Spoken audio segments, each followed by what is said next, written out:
Hi, everyone. It's your girl, Dr. Monica, and I am here with Dr. Naiehema Jackson. She's going to share with us 5 ways to stay consistent in weight loss. I know many of us have picked on weight during COVID. I know I have. I had a conversation with my scale on the other day, and I did not like what my scale had to say. So I have to learn to go to the refrigerator instead of the pantry. Are you ready? Let's hear from Dr. Naiehema Jackson. Naiehema, the nutritionista. Hello, everybody. Hello. I am Naiehema, the nutritionista, PhD prepared registered nurse, and nutrition coach to the busy professional woman. First and foremost, I wanted to thank Dr. Monica for allowing me to talk to you guys, right? We're women, we're You're welcome. busy. Corona is not being forgiven to our waistlines, right? So we want to make sure that you are still able to accomplish what you need to accomplish, lose weight if you feel like you want to lose weight, and feel great, right? So here we are. So let's talk about consistency. So I help busy professional women lose weight, and I often ask them, what is your biggest barrier? What is stopping you from losing weight, right?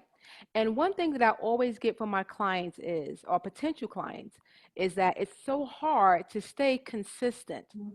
So I'm asking you, when you think about, hey, I want to start a new lifestyle change, I want to lose weight, I want to maintain my weight loss, do you struggle with consistency? Right? Do you find yourself having a hard day at work and then coming home and you just have to have that ice cream because it's comfort food?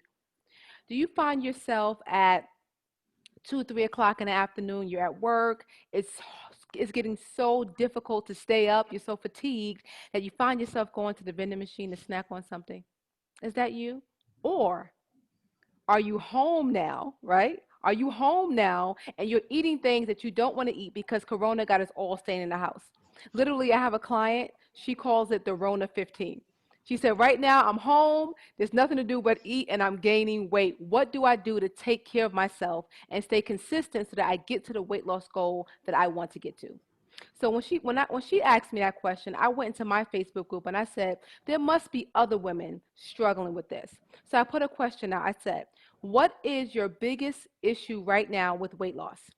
And most of them came back and answered, they have an issue right now with being consistent.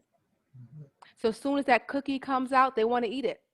As soon as those chips come out, they want it because it's nothing else to do. Is that you? Are you struggling with that? I'll give you my story. I lost 25 pounds. But before I could lose the 25 pounds, I had to realize that I wasn't being consistent. When I wanted to eat certain things, I just ate it regardless of my weight loss goals, and I wasn't getting there. So the 5 things that I'm going to share with you today are things that I actually had to do not only to lose the weight, but to keep it off even during Corona. I've not gained a pound back. And just to give you a perspective, some feedback on me, I'm a registered nurse. So this is not anything that, I'm not aware of. I should know better, right? But the reality is when you are busy, it's so hard to do what you know is right to do for your body. So I'm going to give you 5 things that you can do to, to help stay the course and be consistent so that you can get to your weight loss goal and that you could practice self-care through nutrition. But before I do that, I wanted to tell you this. I read a study recently where they looked at 183 different women in the study who all wanted to lose weight, right?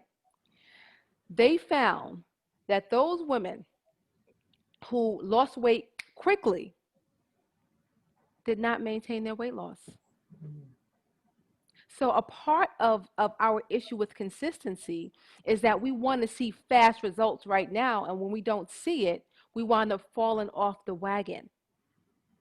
We wind up falling off and not reaching the goals that we have set ourselves to meet. I like to equate it to this. Most of the women I speak to are college educated or have some type of vocational. Absolutely, Dr. Monica, thank you for allowing me onto your platform. Most of the women that I work with are either college educated or have some type of post-secondary education, right? And I always equate it to this. When you went to college, I say when I went to college and I wanted to become a registered nurse, I didn't take all my classes in one semester and go out and become a nurse. It took time. There had to be some bumps in the road. Some exams may have been failed. Classes may have been missed. Classes may have been repeated. But I didn't give up on my goal because there was a bump. But when it comes to practicing self-care through nutrition, a lot of us as women, as soon as we eat that ice cream, oh my gosh, everything that I've done to be successful, to get to my weight loss goal, to care for myself, is no longer here. I'm just going to let it go because I ate this one thing. So what can we do? That's going to lead us to the first thing that we can do to stay consistent, so that it's not only about weight loss for vanity, but it's for us to take care of ourselves, right? The first thing we can do is to be kind to ourselves. You didn't expect me to say that, right? You thought I was going to tell you what to eat, right? The reality is this: we have to be kind to ourselves. Think of all the hard things that you have done in life: labor, right? Marriage. I'm a wife, okay? Right? Working, learning to drive. One mistake did not stop us from the goal at hand. Why do we allow that with our nutrition and our weight loss? Why do we beat ourselves up, right?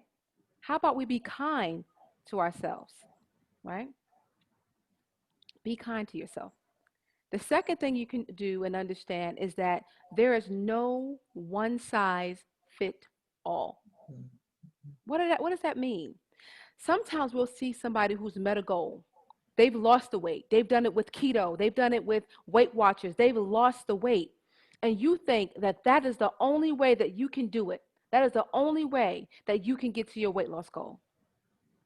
Guys, there's no one size fit all. In fact, studies show that if you are on a diet, counting points, counting calories, or giving up your carbohydrates just to lose weight, even if you lose the weight, you will regain it back. So much so that 85 to 95% of people who lose weight by dieting will regain it. Yes, Ruth, be kind to yourself.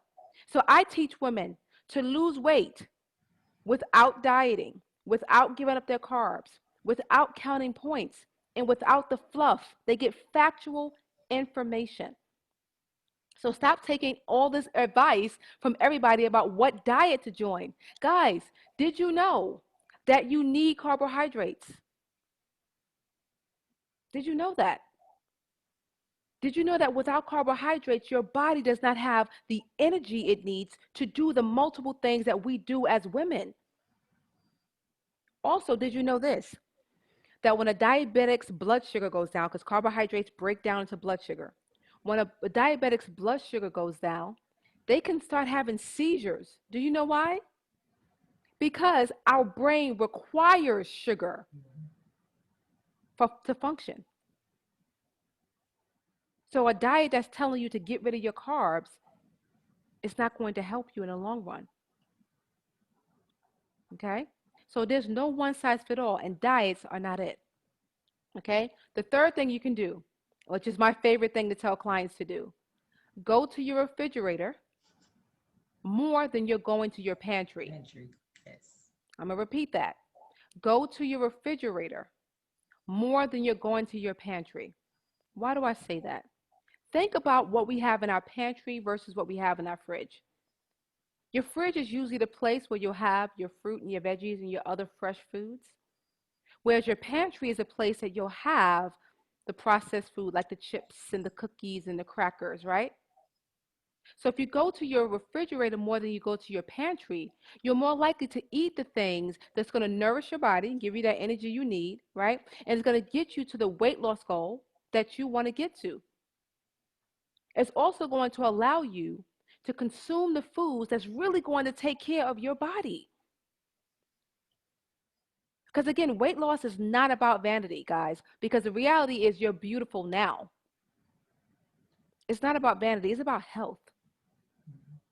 Okay? So the fourth thing you can do, and I know as women we haven't heard this fourth one, right? But I'm going to tell you this. Make time for you. What does that have to do with consistency? Everything. Because when I speak to women who want to lose weight for various reasons, They'll say things like, "Oh, I can't, I gotta take my kids here," or "My husband doesn't help me at all," or my partner. My partner doesn't help me at all. I do all the cooking, cleaning, plus I work, plus I do this with the kids.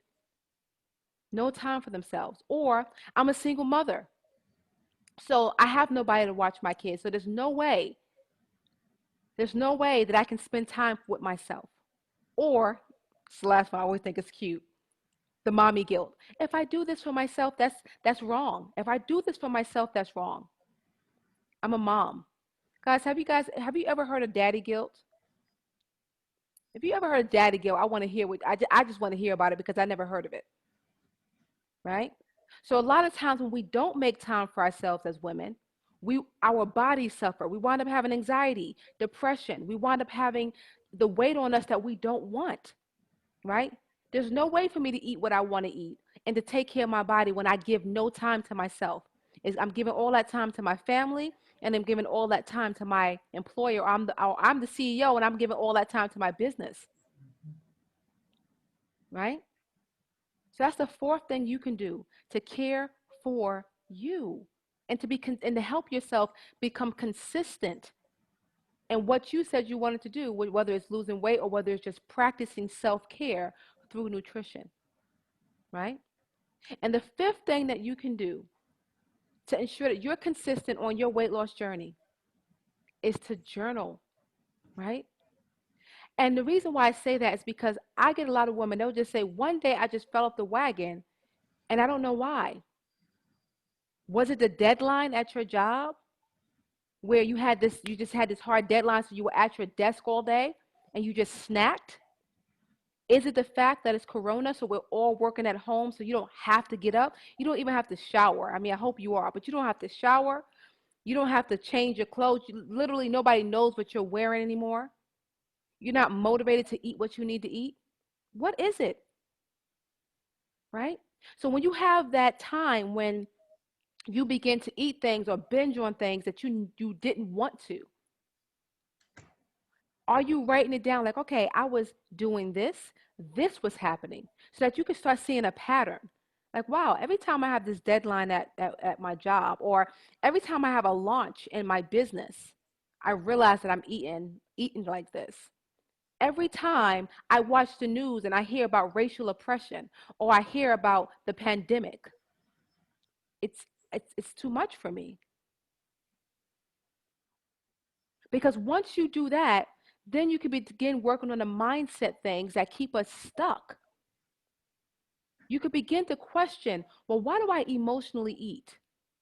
Where did that come from? Oh, wow. I realized that every time I'm stressed, wow, every time my mom was stressed, she would eat. So now I do it. Okay, now I'm getting to the root of things, right? I always tell my clients, I said, we've been conditioned to emotionally eat. And the way I figured it out was when I started journaling for myself and then when I started working with women. Think about it. What do you do after you go to a wedding? What's the very next thing we do? We eat. What do you do right after you go to a funeral? You eat. We have been conditioned that whether we're happy, sad, or in the middle, eat. You want to go to a movie, girl, get you some food. You going to a party, I hope who made that food, right? We're taught that every occasion, everything has to be surrounding food. But to become aware of what your specific issues are in terms of how you're eating and what you're thinking about what you're eating, you got to start journaling. Okay? You got to start journaling. So to recap, these are the 5 things that you can do to help stay consistent on your weight loss journey, right? And please don't do this journey for looks because you're beautiful now, right? Do it because you want to take care of your body. Okay? So the first thing you can do is know that you got to be kind to yourself, right? Be kind to yourself. If you fall off the wagon, okay, eat the ice cream, but just make a different decision next time, right? The second thing that you can do to stay consistent so that you can get to your weight loss goal is to understand that there's no one size fit all, and diets are definitely not it. Remember, 85 to 95% of women who lose weight with diet will regain it. The third thing that you can do To stay consistent is to go to your refrigerator more than you're going to your pantry. Remember, your fresh fruit and vegetables are often in your fridge. Eat up, right? The fourth thing you can do is to make time for you. Make time. You are important. If you're sick, laying up in a hospital bed because of diabetes and high blood pressure and other nutrition related ailments, who's going to take care of all the stuff that you were focusing on besides you, right? And number five, journal, ladies. Don't be afraid to write down what's going on in your life when you realize that you're not eating the way you want to. Because without that mindset work, you can it's not going to work. Think about it. We all know an apple is healthier than a hamburger, right? We all know that.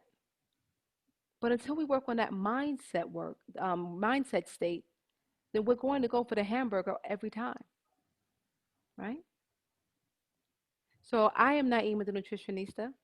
If you want to learn more, if you're a busy professional woman who really wants to get to her weight loss goals, please join me in my Facebook group. Get your snap, Weight Loss for the Busy Professional Woman. And I end every broadcast with this. I want you to smile, ladies. You are absolutely beautiful. Dr. Monica, it has been my pleasure. Thank you. So thank you so much, Dr. Naiehema, the nutritionista, Dr. Naiehema Jackson. Thank you so much for sharing with us.